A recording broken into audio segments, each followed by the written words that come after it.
America defence company Raytheon clients లిస్టులో మార్పులు చేసింది ట్రంప్ సర్కార్. తద్వారా ఆ కంపెనీ పాకిస్తాన్ కు advanced medium range air to air missiles అమ్రామ్లు అమ్మటానికి అనుమతి లభించింది. ఫలితంగా రేథియాన్ కంపెనీ ఇప్పుడు పాకిస్తాన్, బ్రిటన్, ఆస్ట్రేలియా, ఖతార్ సహా 30కి పైగా దేశాలకు సైనిక పరికరాలను అమ్మగలుగుతోంది. అమెరికన్ ఎయిర్ ఫోర్స్ కు అమెరికా యుద్ధ విభాగం జారీ చేసిన కాంట్రాక్టులో చెప్పినట్టుగా రేథియాన్ కు C-8D3 మిసైళ్లలో సంస్కరణలు, వాటి ఉత్పత్తి కోసం ఇచ్చిన మొత్తానికి అదనంగా $4.16 కోట్ల ఇవ్వనుంది. ఈ మార్పు తర్వాత కాంట్రాక్టు మొత్తం విలువ $2.47 బిలియన్ నుంచి $2.5 బిలియన్ పెరిగిందని ప్రకటనలో ఉంది. ఈ ఒప్పందం ప్రకారం రేథియాన్ కంపెనీ ఇప్పుడు పాకిస్తాన్, బ్రిటన్, ఆస్ట్రేలియా, ఖతార్ సహా 30కి పైగా దేశాలకు సైనిక పరికరాలను అమ్మగలుగుతుంది. ఈ క్షిపణులను పాకిస్తాన్ వద్ద ఉన్న అమెరికన్ F-16 ఫాల్కన్ విమానంలో అమర్చగలిగే అవకాశం ఉండడం గమనించదగ్గ విషయం. రేథియాన్ గ్రూప్ తో 700 ఎయిర్ టు ఎయిర్ క్షిపణులను కొనుగోలు చేయడానికి $284 మిలియన్ ఒప్పందంపై పాకిస్తాన్ సంతకం చేసింది.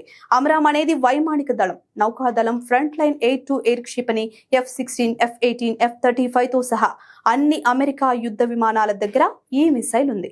భారత్, పాక్ మధ్య పెరుగుతున్న ఉద్రిక్తతల నేపథ్యంలో ఈ క్షిపణుల కొనుగోలుదారుల జాబితాలో పాకిస్తాన్ అమెరికా చేర్చినట్లు అర్థమవుతోంది. ఈ ఏడాది మేలో భారత్, పాకిస్తాన్ మధ్య జరిగిన యుద్ధాన్ని తాను ఆపానని ట్రంప్ పదే చెప్తున్నారు. దీని తర్వాత పాకిస్తాన్ ఫీల్డ్ మార్షల్ ఆసిమ్ మునీర్ అనేక సందర్భాల్లో అమెరికా వెళ్లారు. మొదట జూన్లో ఒక ప్రైవేట్ కార్యక్రమంలో అమెరికా అధ్యక్షుడిని కలిశారు.